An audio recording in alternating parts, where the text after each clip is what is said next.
안녕하세요. 저는 40대 주부입니다. 어릴 때부터 전 돼지국밥집 딸로 불렸어요. 친정엄마가 돼지국밥집을 운영하셨는데 어릴 때부터 엄마 일을 잘 돕는 편이었거든요.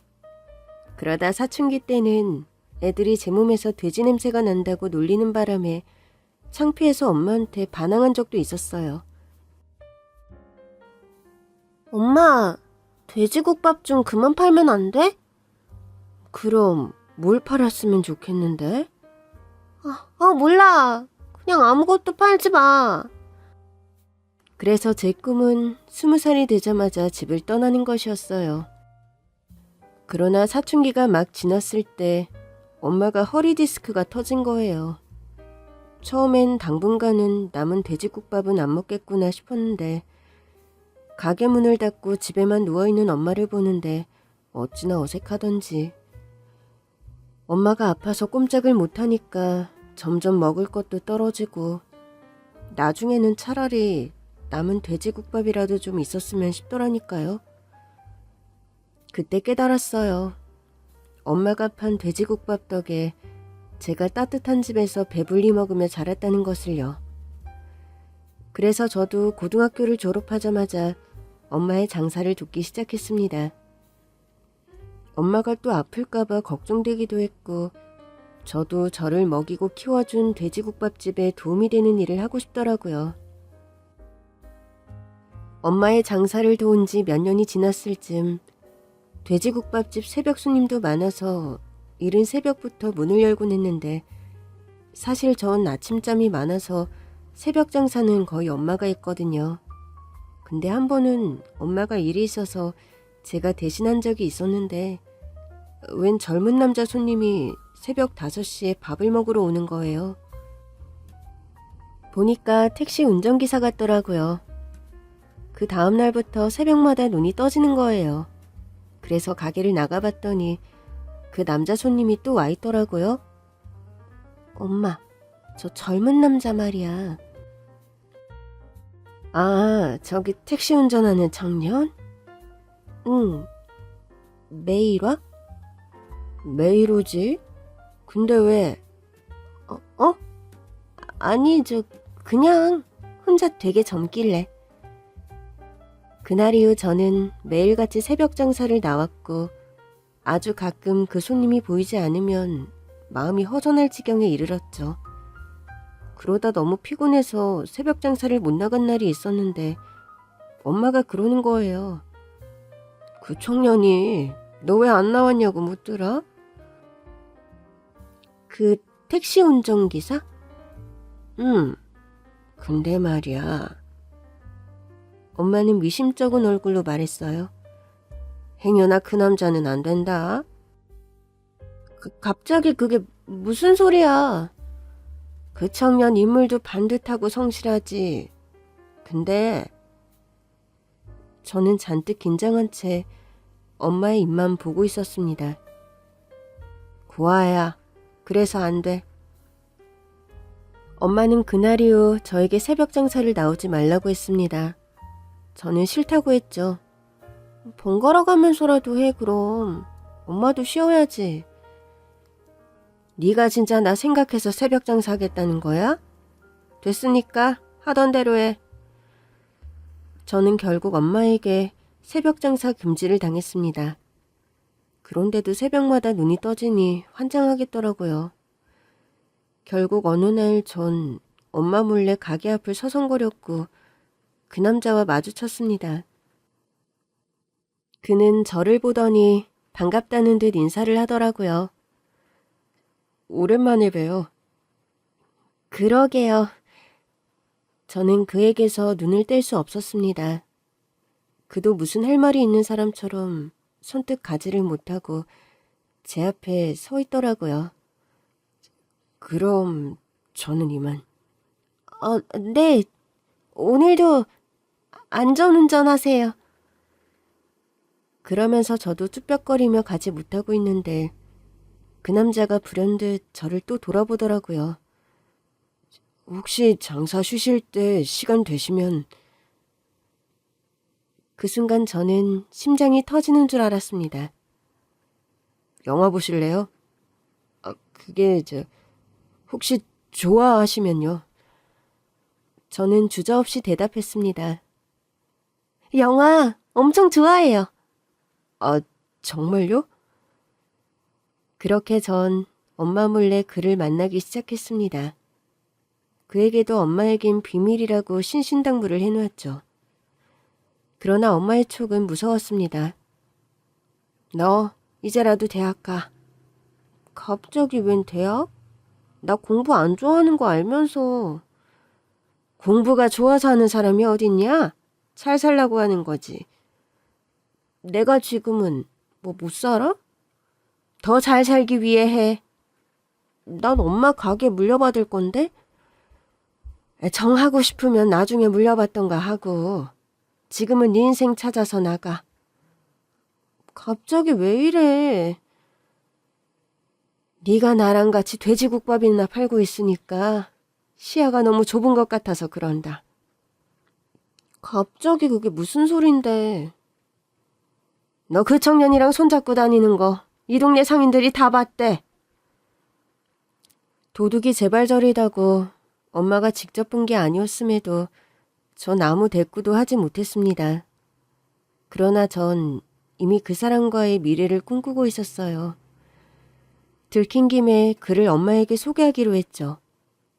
가게 쉬는 날 불시에 그를 데리고 집으로 갔습니다. 엄마는 나름 예상을 했던 건지 놀라진 않더라고요. 이봐요, 청년. 내가 성실하고 착하다고 얼마나 좋아했는데 이런 도둑질을 해? 엄마, 내가 뭐 물건이야? 그리고 이 사람이 날 일방적으로 좋아한 것도 아니잖아. 그러나 그는 제 손을 꼭 잡으며 진정을 시키더라고요. 사장님, 죄송해요. 저 부모님 없다고 많이 챙겨주셨는데 사람 마음이 어쩔 수 없이 간 거라서 당장 헤어지진 못할 것 같아요. 하지만 사장님이 허락 안 해주시면 결혼은 안 하겠습니다. 저는 화가 나서 그에게 따져 물었습니다. 자기 진짜 이럴 거야? 나랑 결혼을 안 한다고? 그럼 누구랑 할 건데? 너랑 안 하면 아무하고도 안 하지. 그래도 어떡해. 널 낳아주시고 키워주신 어머니 가슴에 대못을 박아. 그냥 우리 둘 다 결혼하지 말고 연애만 하자.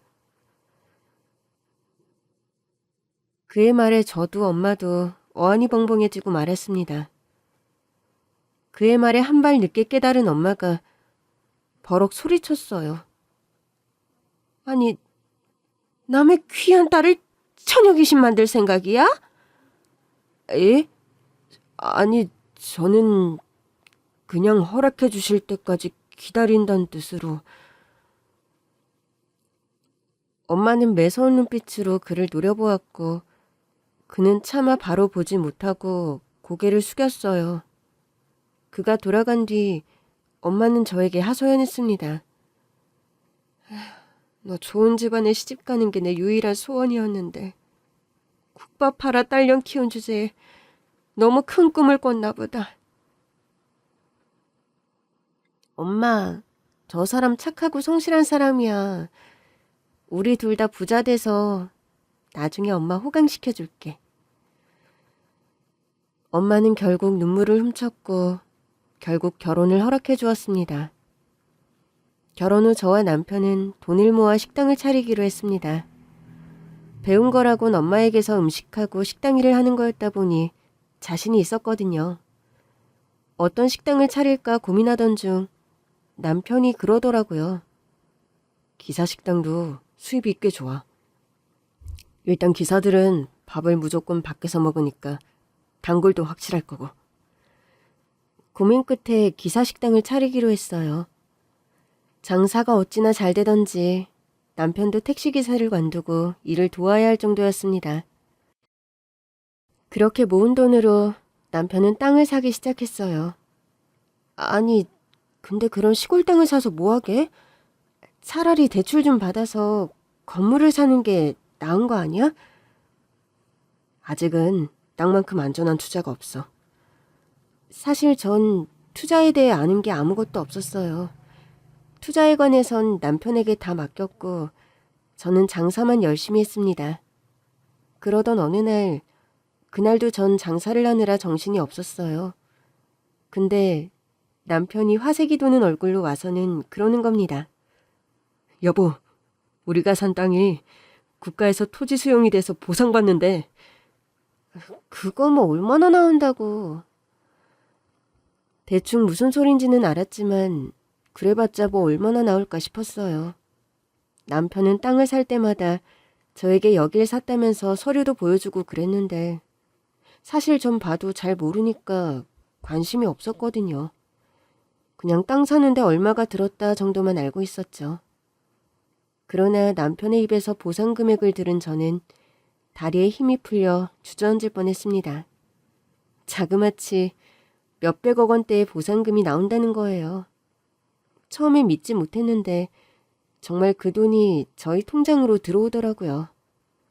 전 남편의 투자 능력에 깜짝 놀라고 말았습니다. 덕분에 저희 부부는 30대에 이미 몇백억 원대의 부자가 되어 있었어요. 친정엄마에게 부자가 돼서 호강시켜주겠다는 약속도 지켰어요. 남편은 가장 먼저 저희 엄마에게 좋은 아파트부터 사주더라고요. 엄마는 감격해서 어쩔 줄 몰라 했어요. 아유, 니들이나 잘 살면 되지. 내가 뭐 이렇게 좋은 집이 필요하다고. 저 믿고 우리 와이프 주셨잖아요. 약속 지켜야죠. 제가 이날을 얼마나 꿈꿨는데요. 매달 용돈도 드릴게요. 그러니까 이제 식당 일은 그만하시는 게 어때요? 사실 저희 부부가 엄마에게 원하는 건 딱 그거 하나였습니다. 그즘 엄마의 허리가 다시 안 좋아지고 있었거든요. 아유, 그래도 일을 아예 안 하면 심심해서 어떻게 살아. 더군다나 나처럼 평생 일한 사람들은 일 안 하면 몸만 아파. 동네 분들이랑 같이 여행도 다니고 배우고 싶었던 것도 배우면 되잖아. 여행? 응, 나랑도 가고 사위랑 손주들이랑도 가고. 엄마는 그제야 혹한 표정이더라고요. 남편은 그러지 말고 저랑 엄마랑 둘이 여행부터 다녀오려고 했고 저는 처음으로 엄마와 해외여행을 다녀왔습니다. 엄마가 어찌나 어린아이처럼 좋아하던지 우리 엄마도 노는 걸 좋아하는 사람이구나 싶어서 미안하고 신기하고 그랬어요. 그렇게 꿈 같았던 엄마와의 첫 여행을 마치고 돌아왔는데 남편이 조심스럽게 묻더라고요. 여보, 이제부터 우리도 기부도 하고 살까? 어려운 사람도 도우면서 살아야지. 어디에 기부하고 싶은데? 고아원. 갑자기 기부가 하고 싶어? 아니, 그냥 장모님은 곁에 계시니까 이렇게 효도하며 살면 되겠지만 나한테는 고아원이 날 키워준 부모이자 고향 같은 거니까. 남편은 자신이 자란 고아원에 기부를 하고 싶다고 했고 저는 흔쾌히 그러라고 했습니다. 말이 나온 김에 남편에게 제안했어요. 당신 혹시 유전자 등록 해놨어? 아니, 먹고 살기 바빠서. 이참에 등록 좀 해두면 어떨까? 혹시 모르잖아. 당신 낳아주신 분도 등록해놨을지. 남편은 고민 끝에 유전자 등록을 마쳤어요. 유전자 등록을 한 뒤 거의 한 달은 잠도 제대로 못 자고 늘 손에 휴대폰을 쥐고 살더라고요. 그러나 남편이 원하는 연락은 몇 달이 지나도록 오지 않았습니다. 그 사이 저는 남편과 함께 고아원에 기부도 할 겸 봉사를 다니기 시작했어요. 고아원에서 자라는 아이들을 보는데 우리 남편이 이렇게 자랐겠구나 싶어 마음이 짠하더라고요. 자기는 언제부터 고아원에 있었어? 아예 아기 때부터? 서울역에서 발견됐대. 3살 정도로 보였다던데. 어머, 서울역에 버려진 거야? 그런 것 같아. 저와 남편은 봉사를 마친 뒤 원장님을 만나 기부금을 전달했어요. 감사합니다. 오신다고 해서 지난 사진을 좀 찾아왔어요. 최근에 부임한 원장은 남편의 옛날 사진을 보여주었습니다. 세상에, 코올리게였네? 옷이 추워서 그랬어. 보통 다 기부받은 옷만 입으니까 딱 맞게 따뜻한 옷이 없었거든.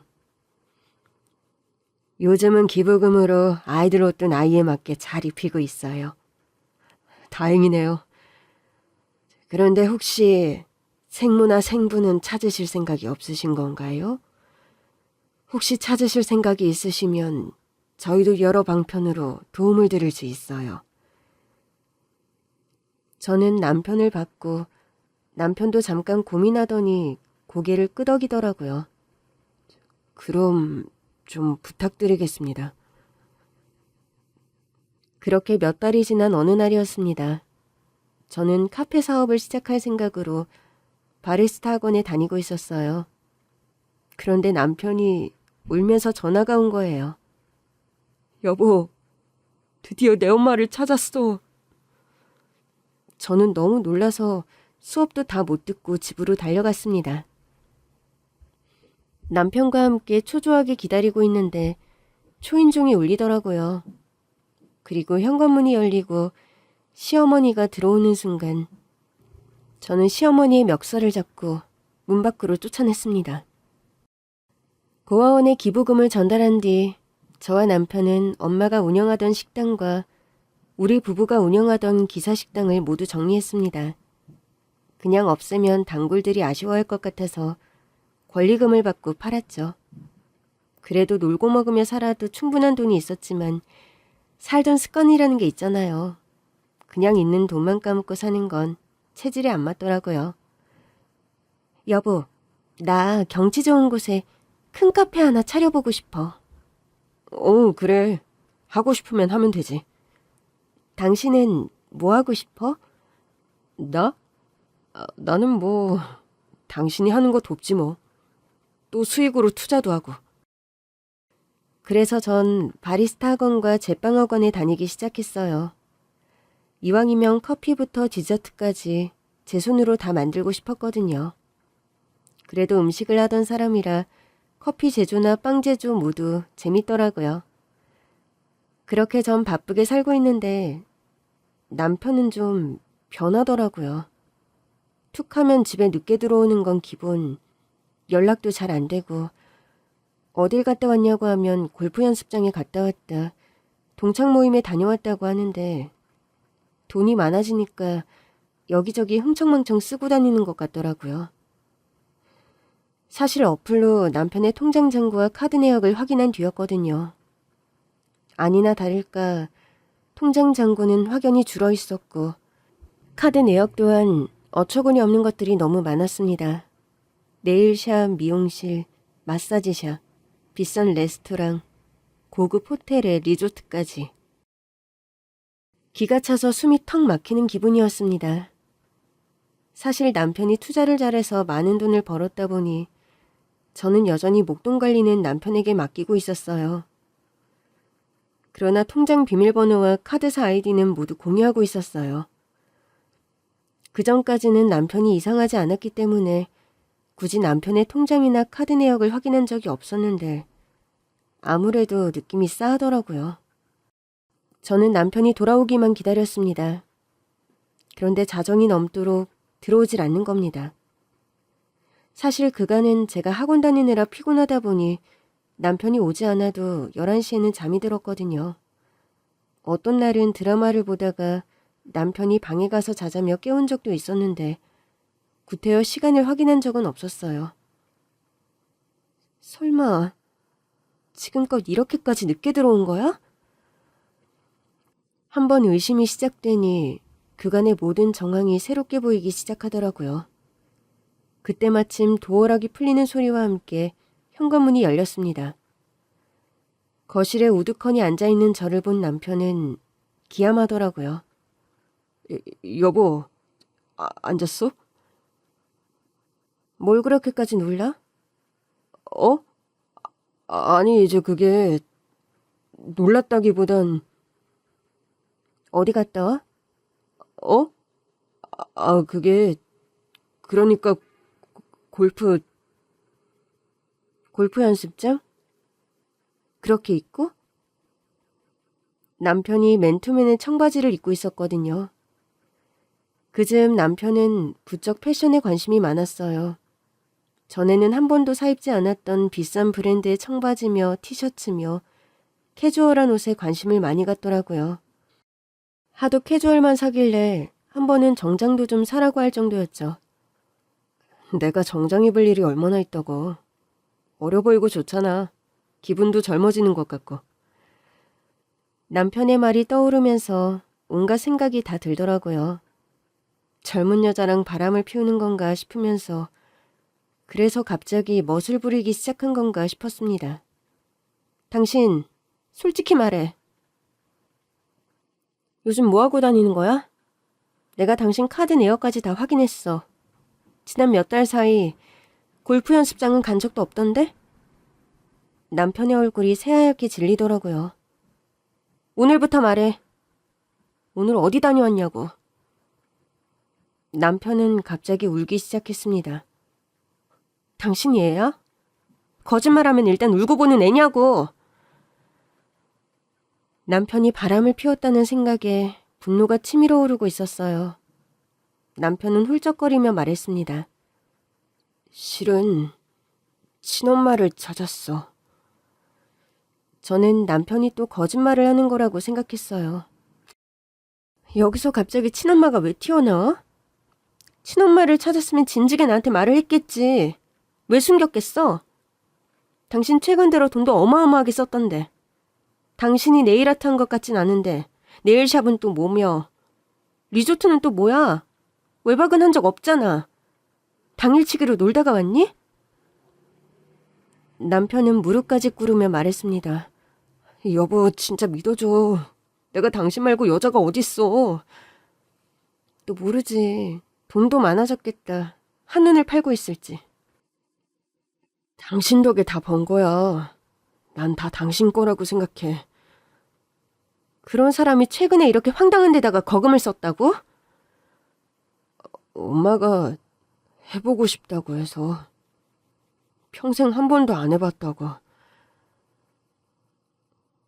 한참을 더 얘기한 뒤에야 저는 남편의 말이 조금씩 믿기기 시작했습니다.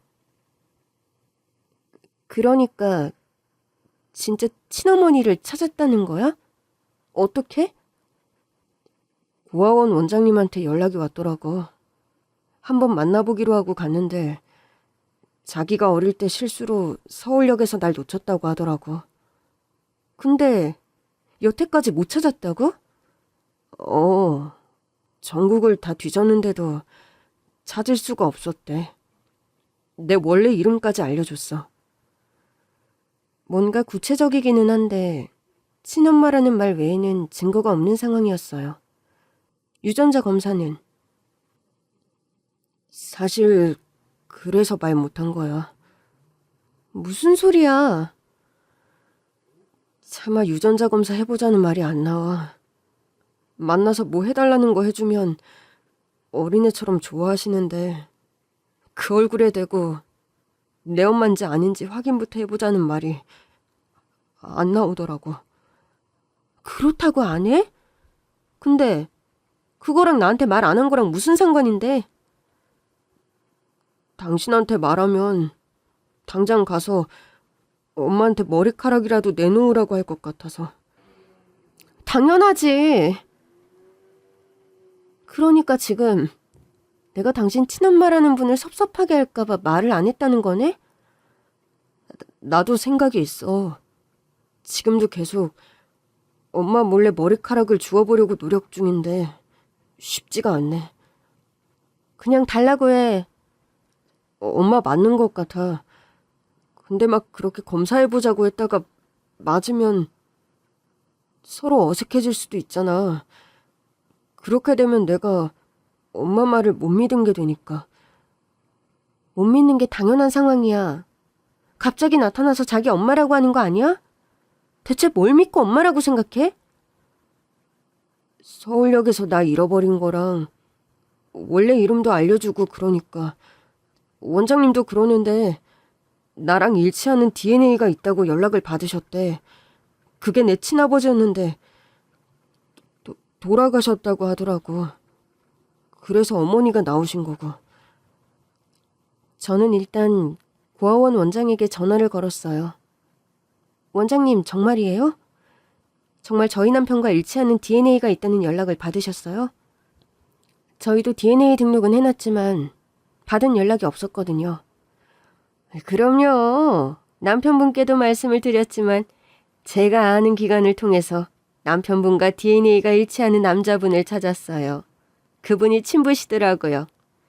연락했더니 이미 돌아가셨다고 해서 어머니가 대신 오신 겁니다. 원장의 말을 듣고도 어쩐지 완전히 믿기지가 않더라고요. 당신 안 되겠다. 통장 비번 바꿀 거고 카드도 없앨 거니까 그렇게 알아. 여보, 그러면 내가 엄마한테 아무것도 해줄 수가 없잖아. 내가 해줄게. 네일샵도 같이 다녀주고 마사지도 같이 받지 뭐. 나 그렇게 생각 없는 놈 아닌 거 알잖아. 아니? 지금 보니까 생각 없는 놈 맞는데? 엄마가 집 써달라고 했는데 그건 진짜 안 해줬어. 이것 봐. 나 생각 없는 거 아니라니까? 저는 가슴이 다 철렁했어요. 조금만 더 늦게 알았더라면 이 남자, 자기 친엄마라고 하는 사람에게 집도 사줬겠다 싶더라고요. 왜? 아주 집도 사주지 그랬어. 그건 몰래 유전자 검사 해본 다음에 해주려고 했지. 물론 당신이랑 상의해서. 남편에게 맡겼다가는 평생 가도 유전자 검사를 못할 수도 있겠다 싶더라고요. 저는 남편에게 친엄마라는 그분을 소개해달라고 했어요. 남편은 집으로 모시자고 했지만 전 밖에서 만나겠다고 했습니다. 고급 한식당을 예약한 뒤 기다리는데 저 멀리서 새빨간 립스틱을 바른 여자가 들어오더라고요. 나이는 좀 있지만 왕년은 어쩐지 화려하게 살았을 것 같은 여자였어요. 남편이 결제한 거로 추정되는 보석 박힌 손톱을 번쩍거리며 들어오는데 기분이 묘했습니다. 아유, 우리 며느리구나. 보자마자 며느리라니 참 넉살도 좋다 싶었죠. 안녕하세요. 말씀 많이 들었어요. 일단 앉으시죠. 그래. 만나서 반가워. 남편은 아주 입이 귀에 걸렸더라고요. 엄마, 지난밤엔 잘 주무셨고요? 그럼. 우리 아들이 잡아준 호텔 스위트룸에서 꿀잠 잤지? 여보, 우리 엄마 참 귀엽지? 꿀잠이래. 저는 도통 뭐가 귀여운 포인트인지 모르겠더군요. 저는 남편의 친엄마라는 분에게 물었어요.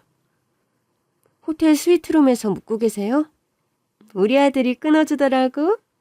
사실 내가 살던 집이 계약이 끝나서 오갈 데가 없거든. 그래서 집을 해달라고 한 건가 싶었죠.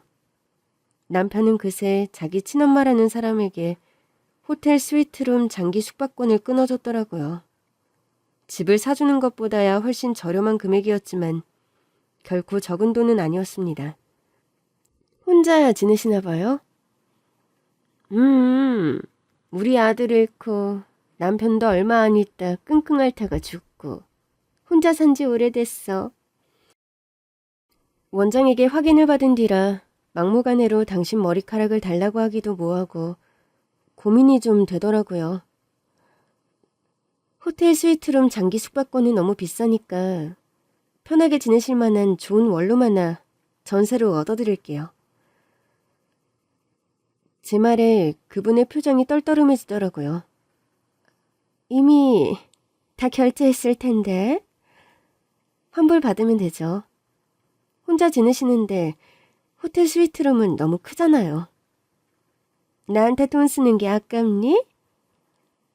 그렇게 되묻는데 교양이 있는 사람 같진 않았어요. 저희가 처음부터 돈이 많던 사람들이 아니라서요. 아껴 쓰는 게 습관이 돼 있거든요. 어머니도 아들 돈을 막 쓰고 싶진 않을 거 아니에요. 제가 웃는 얼굴로 되묻자 그분도 당황하더라고요. 물론 그렇지. 나는 그냥 우리 아들이 자기 낳아준 엄마를 만나서 해주는 선물이니까 그 마음으로 받은 거야. 그 말에 저는 남편을 꾸짖었습니다. 저런, 당신이 너무했네. 어머니께서 편히 쉬실 곳을 찾아드렸어야지. 호텔이 뭐야. 내가 진즉에 알았으면 방을 구해드렸을 텐데. 그러면서 남편의 친엄마라는 분을 보는데 머리카락 한 올 안 튀어나오게 묶어서는 그 위에 젤까지 발라 잔머리 하나 뜨지 않게 고정을 했더라고요. 뭔가 좀 이상하다 싶었지만 정황상 남편의 친엄마가 맞는 것 같아서 좀 많이 깔끔한 사람인가 보다 했죠. 마침 음식이 나왔고 전 그분께 권했어요. 어머니, 많이 드세요. 그래 뭐, 우리 아들이 사준 고급 레스토랑보다는 별로지만 맛있게 먹으마. 식사를 마친 뒤 저와 남편은 그분을 호텔까지 모셔다 드렸어요.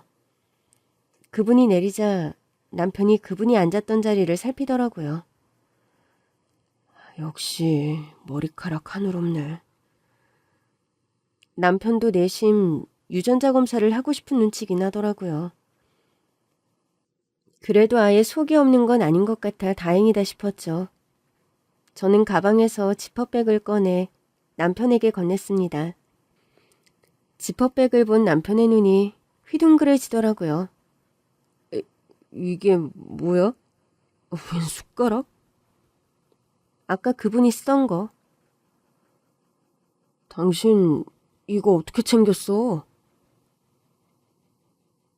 식당에서 달라고 했어. 근데 숟가락으로 한 건 법적 효력은 없는 거 알지? 그래도 개인 확인용으로는 가능하니까 일단 해보자. 어머니 거 확실하지? 응. 그럼에도 남편이 바람을 피우지 않은 건 확실해 보였어요. 갑자기 나타난 친엄마의 존재로 인해 남편은 한동안 얼어지고 싶었다고 했습니다. 엄마는 날 어릴 때 보고 지금 처음 보는 거잖아. 그래서 못 본 시절의 모습을 비슷하게나마 보여주고 싶었어. 처음엔 어디서 만났는데? 엄마 살던 동네에서. 엄마가 식당 일을 하고 있었거든. 그럼 지금은? 내가 용돈 좀 드렸어. 그렇다고 일을 관두셨다고? 그러신 것 같아. 친아들을 찾자마자 일도 관두고 집도 사달라고 하고 좀 과한 게 아닌가 싶었지만 그만큼 제 남편을 진짜 아들이라고 확신하는 건가 싶기도 했어요. 심란한 마음에 친정엄마를 찾아가 보기도 했습니다. 엄마, 혹시 잃어버린 또 다른 딸이나 아들은 없지? 얘가 뭐라는 거야? 너 낳고 얼마 안 돼서 아빠 돌아가셨는데 무슨... 그럼 상상을 좀 해봐. 만약에 엄마가 나를 어릴 때 잃어버렸어. 그런데 다 커서 만난 거야. 근데 엄마는 아직 자기 집도 없고 식당에서 일하는 사람이야. 근데 자식이 몇백억대 자산가인 거야. 그럼 만나자마자 그동안 못했던 거 다 하게 해달라고 할 거야? 돈도 달라고 하고 집도 사달라고 하고?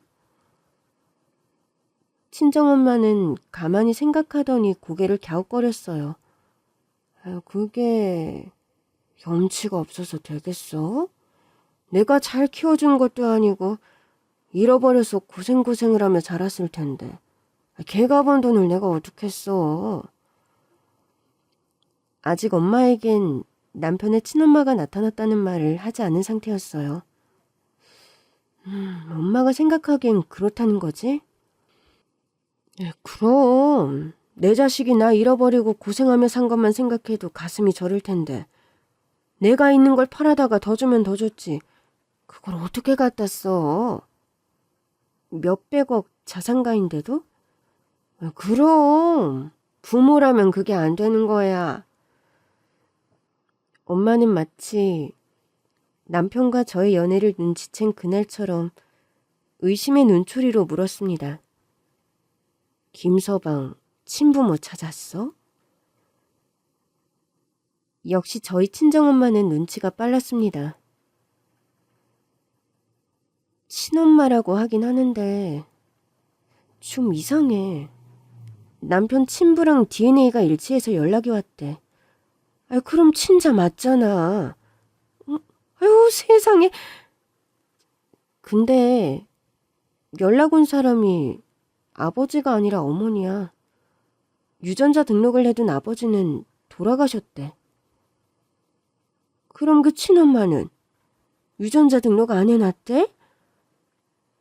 그 순간 전 정신이 번쩍 뜨이더라고요. 그러네? 보통은 엄마들이 하지 않아? 자식 찾고 싶어서? 아무래도 그렇지. 내 배 아파서 낳은 아이를 잃었는데 안 찾고선 살 수가 없지. 아무래도 남편의 친엄마라는 여자의 뒷조사가 필요한 타이밍이었어요.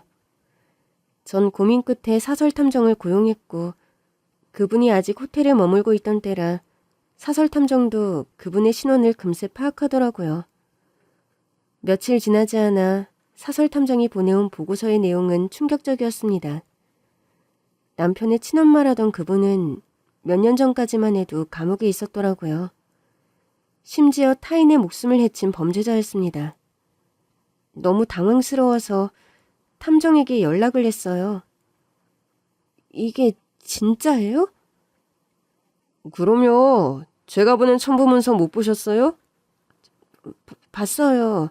봤는데 제가 공식적으로 적지 않은 게 하나 있긴 한데요.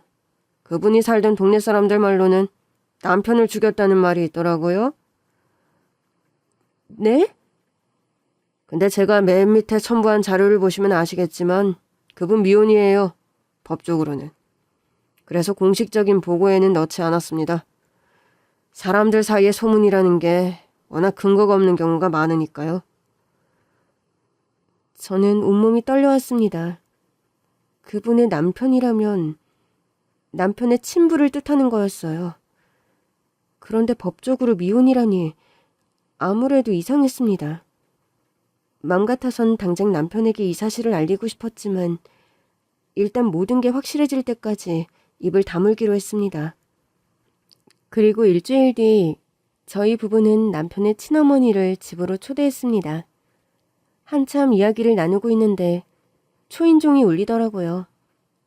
누가 올지 알고 있었기 때문에 전 현관으로 나갔어요. 그리고 문이 열리자 그 남편의 친엄마라고 우기던 그 여자가 들어왔죠. 전 멱살을 잡은 뒤 그 여자를 현관 밖으로 쫓아냈습니다. 내동댕이 쳐진 그 여자가 버럭 소리쳤습니다. 야, 너 내가 누군지 몰라? 이게 뭐하는... 그 여자는 제 뒤에서 나온 분을 보고는 덜덜 떨기 시작했어요. 형님! 너 아주 오랜만이다. 너 같은 애들을 뭐라고 하지? 내 남편이랑 바람난 년. 아, 그래. 상간녀. 맞지? 남편의 진짜 친어머니께서 저에게 물으셨습니다. 네, 어머니. 맞아요. 상간녀.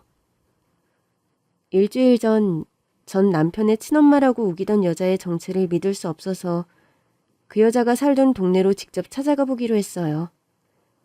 사설탐정이 말한 그 동네 사람들의 증언이 듣고 싶더라고요.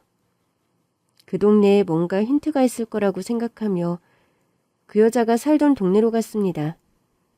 가보니까 경사가 가파른 달동네더라고요.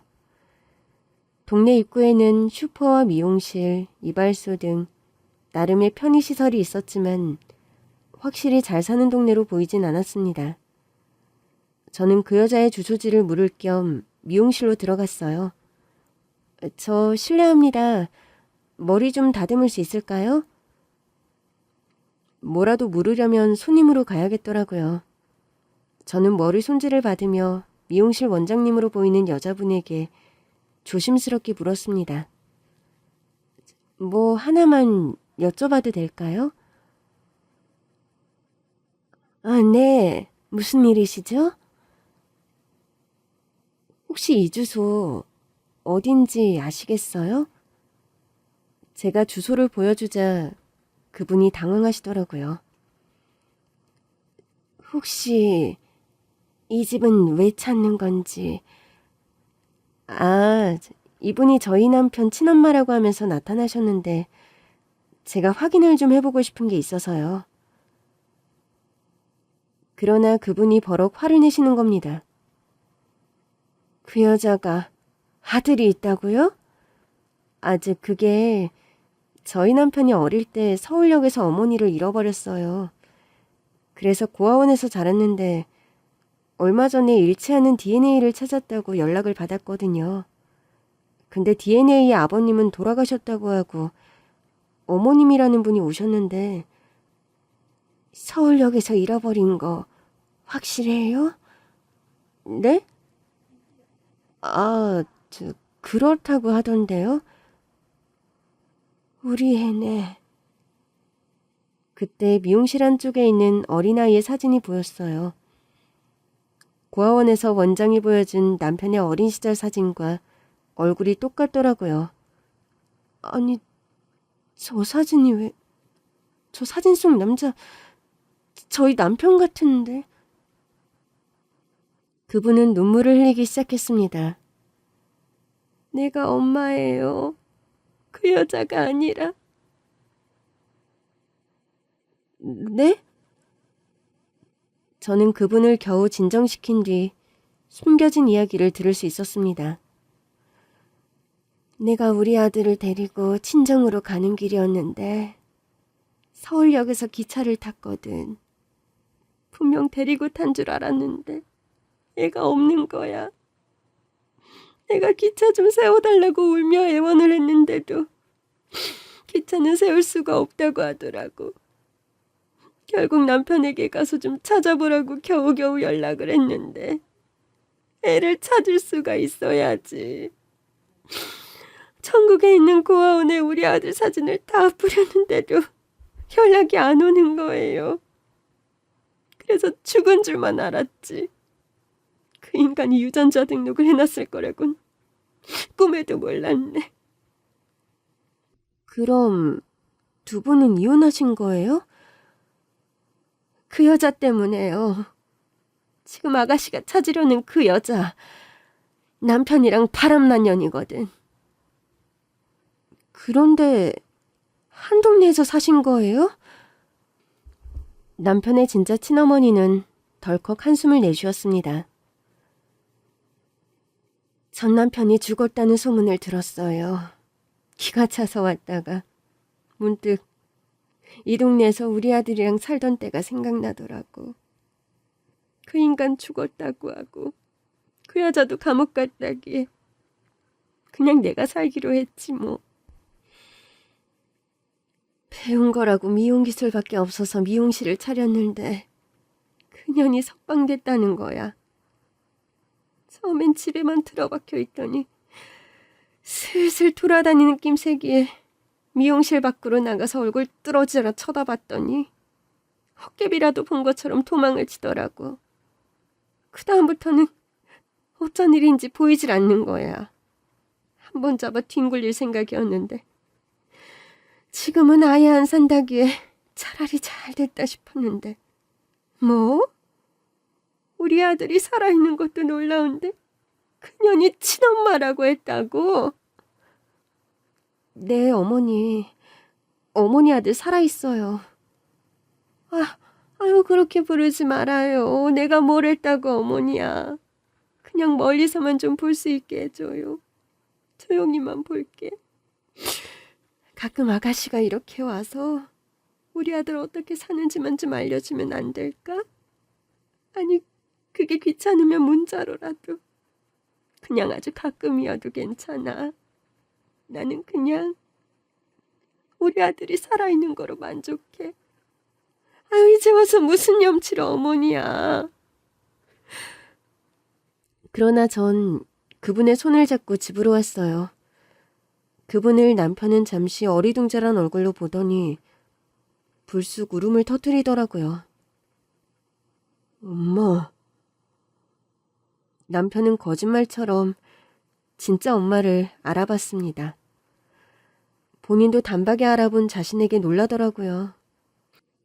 그 가짜 친엄마 볼 때는 사실 확신이 없었어. 그냥 믿고 싶었던 것 같아. 친엄마가 맞다고. 정황이 그러니까 맞을 거라고만 생각했었어. 근데 보니까 그냥 알겠어. 엄마 맞지? 결국 남편의 진짜 어머니는 남편의 앞에서 무릎을 꿇고 엉엉 울며 사죄하셨습니다. 아가, 내가 미안해. 내가 정신머리가 없어서.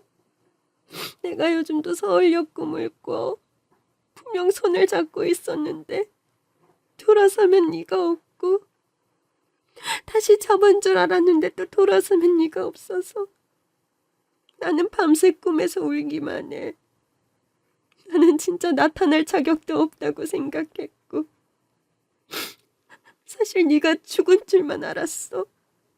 그때만 해도 어린애들 인신매매도 많았고 전국에 있는 고아원이란 고아원에 이 사진을 다 돌렸는데도 없다고 하니까 네가 이렇게 살아있을 거란 생각 자체를 못했어. 그제야 남편의 친어머니가 유전자 등록을 안 한 이유가 밝혀졌습니다.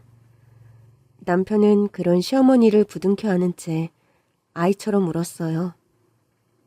엄마, 너무 보고 싶었어. 그렇게 눈물의 부자 상봉 후 저희 엄마가 집에 오셨습니다. 엄마는 남편의 진짜 친어머니를 찾았다는 말에 온갖 반찬을 싸들고 왔습니다.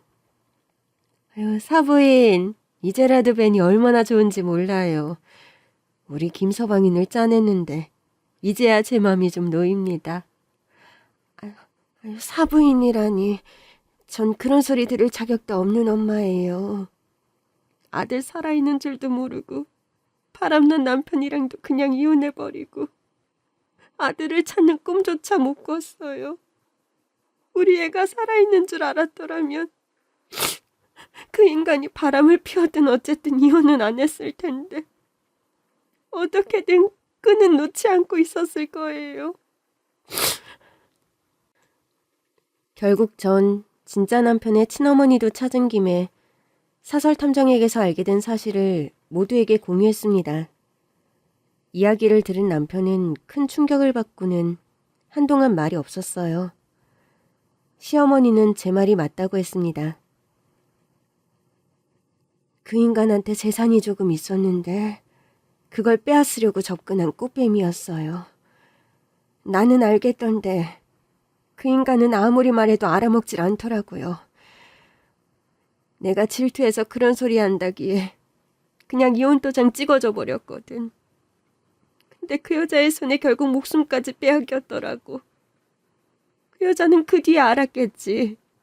그 재산 다 내가 가져갔었거든. 저는 눈이 휘둥그레지고 말았죠. 어머니께서요? 하도 이혼해달라고 그 여자랑 살고 싶다고 그러길래 그럼 있는 재산 다 내 앞으로 주고 가라고 했어. 그랬더니 그런다고 하더라. 한마디로 그 상간녀는 남편 친부의 재산을 한 푼도 갖지 못했다는 이야기였습니다. 아무래도 이번에도 우리 재산 때문에 친엄마라고 거짓말을 한 것 같아요. 그 버릇 어디 가겠니? 당연히 그랬겠지. 고아원 원장이 아는 단체에서 연락 온 거라며 분명 재산 수준이며 뭐며 다 물었을 거야. 고아원 원장을 통해 단체에 연락을 해보니 남편의 가짜 친엄마에게서 온 통화 녹취 내용을 들려주겠다고 하더라고요. 직접 찾아가서 들어보니 그 여자의 민낯이 보이는 듯 했습니다. 우리 아들이 재산이 좀 있나요? 그 부분은 저희 개인정보라 저희가 다 알 수는 없고요. 그 고아원 원장님은 좀 아시지 않나? 직접 물어보시겠어요? 단체에서 중간 연결을 해준 덕에 고아원 원장과 그 여자의 통화 내용도 녹취가 되어 있더라고요. 글쎄요. 그런 것까지는 제가 다 알 수는 없죠. 그럼 우리 아들이 고아원은 왜 온 거예요? 부모님 찾고 싶어서? 그런 건 고아원 가서 말하는 것보단 전문기관에 말하는 게 낫지 않나? 아, 기부하러 오셨어요? 얼마나요? 아마도 그 여자는 거기서부터 남편에게 재산이 좀 있다는 것을 추정했던 것 같더라고요. 저와 남편, 시어머니와 친정엄마는 작전을 짰습니다. 일단 그 여자에겐 티를 내지 말고 우리 집으로 부르자고요. 그 자리엔 그 여자가 가장 무서워하는 저의 진짜 시어머니가 계실 예정이었습니다. 그리고 그즈음 유전자 검사 결과가 나왔어요. 결과는 불일치. 제가 예상한 대로였습니다. 그렇게 가짜 시어머니가 도착하자마자 전 멱살을 잡고 그 여자를 밖으로 끌고 가 내동댕이 쳤어요. 그 여자는 진짜 시어머니에게 멱살이 잡힌 채 다시 우리 집으로 들어왔습니다. 복도에서 시끄럽게 굴며 다른 입주자들을 괴롭힐 순 없으니까요. 이년아, 뻔뻔한 것도 정도껏 하지. 네가 우리 아들 친엄마야? 그 여자는 고개를 푹 숙인 채 대답이 없었습니다. 그 여자는 이미 시어머니에게 입술이 터질 만큼 뺨을 맞은 상태였어요. 또 누구 등을 쳐먹으려고? 그러나 그 여자도 곧 본색을 드러내더라고요. 형님이 재산 다 틀고 튀었잖아요. 내가 그 돈 때문에 사랑까지 해쳤는데 난 범죄자만 되고 얻은 게 하나도 없잖아. 그 보상을 형님 아들한테 좀 받겠다는데 뭐가 문제예요? 얻은 게 하나도 없어? 그럼 네 손에 죽은 우리 아들 아빠는 얻은 게 없는 정도가 아니라 너 때문에 목숨을 잃었는데 그 인간이 아무리 형편이 없는 놈이었어도 너 같은 년 손에 죽어도 되는 사람은 없어. 어디서 보상 타령을 해. 보상은 얘 아빠를 해친 네가 얘들한테 해야지. 그럼에도 그 여자는 끝까지 시어머니에게 바락바락 대들었고 결국 전 주먹이 나가고 말았습니다. 코피 터져라 패주니 입을 좀 다물더라고요. 열받으면 같이 때리던가요. 난 당신 치고 경찰서 가더라도 안 참을 거야. 당신 때문에 우리 남편이 쓴 돈이 얼만지 알아? 그 돈 내 돈이기도 하거든?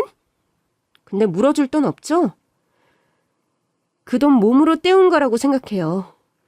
물론 우리 남편이 당신 때문에 받은 상처를 생각하면 단지 돈의 문제도 아니야. 속이 하나도 안 시원해. 남편은 그 여자를 보며 바들바들 떨고 있었습니다. 아무리 그래도 그렇지. 자기가 해친 사람 아들한테 어떻게 친엄마라는 거짓말을 해요? 나 네 아빠랑 마지막에 같이 산 여자야. 피가 섞여야 가족이야? 내가 그 사람 마지막을 지켰다니까? 이 미친년이 진짜. 결국 그 여자는 시어머니의 손에 눈탱이가 밤탱이가 되도록 더 맞았고 그런데도 경찰은 못 부르더라고요. 그러면서 하는 소리가 더 가관이었습니다. 신고는 안 할 테니까 치료비는 줘. 저를 보면서 그러는데 진짜 기가 차더라고요. 치료비 주면 어디로 가시게요? 어디로 가긴 일단 호텔로 가야지. 내가 갈 데가 어딨어? 왜 갈 데가 없어? 갈 데가 딱 있구만. 뭐? 어디? 감옥. 감옥 가셔야지. 사기 치셨으니까. 저는 그 여자를 빤히 보며 경고했습니다. 진술 잘해요. 하는 거 봐서 나도 어디까지 진술할지 결정할 거니까. 그렇게 그 여자는 다시 사기죄로 감옥에 들어갔습니다. 벌금을 내면 풀려날 수는 있다고 마지막으로 한 번만 도와달라는데 당연히 가볍게 외면했습니다. 그렇게 몇 년이 흘렀어요. 그 사이 시어머니는 저희 동네로 와서 미용실을 하고 계세요. 솜씨가 얼마나 좋으신지 손님이 끊이지 않고 있습니다. 아가, 그래도 내가 월세는 내야 하지 않을까? 나 꽤 많이 벌어. 어머니, 며느리가 건물주인데 월세 내는 시어머니가 어딨어요? 난 진짜 니들한테 뭐 받을 자격 없다니까. 그래서 아무것도 못 드렸잖아요. 그러니까 저희도 안 받아요. 월세 절대 못 내실 줄 아세요? 시어머니는 저희가 가게를 내드린다고 하는 것도 거절하셨고 집을 사드리겠다고 해도 거절하셨습니다.